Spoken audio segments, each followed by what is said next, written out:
क्रिस्का recording studio Ekangar सराय।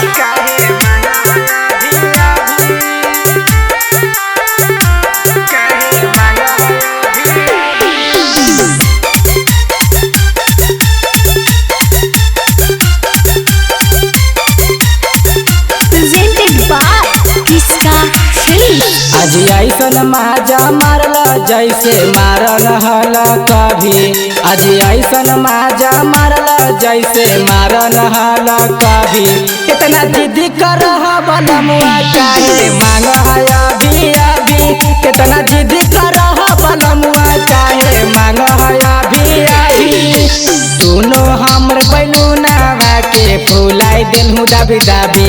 आज दोनों हमर बैलूनवा के फुलाई देलहु दाबी दाबी। कितना जिद्दी करहु बलमुआ काहे मांगहु अभी अभी। कितना जिद्दी करहु बलमुआ काहे मांगहु अभी अभी।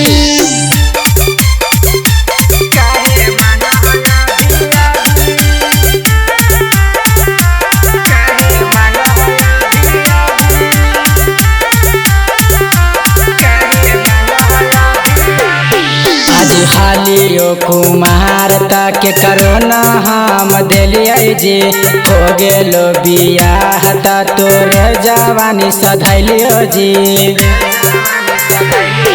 आज हालियो कुमार तक करोना हम दिलियै जी। हो गेलो बियाह त तोर जवानी सधैलियो जी।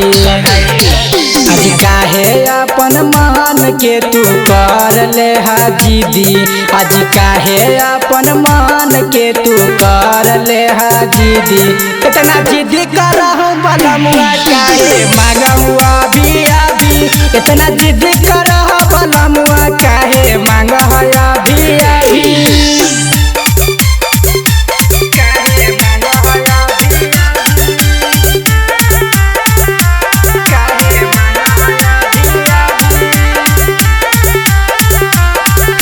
रिकॉर्डिंग स्टूडियो एकंगर सराय। दीन सदीवाना के बुझे नहीं दर्द।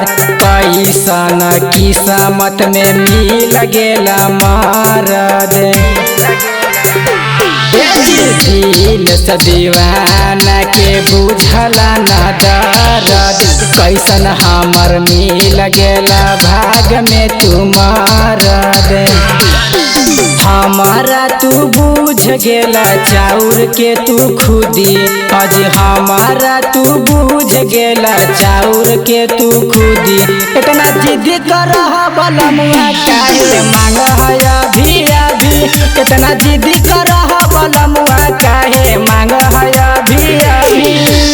क्रिस्का रिकॉर्डिंग स्टूडियो एकंगर सराय।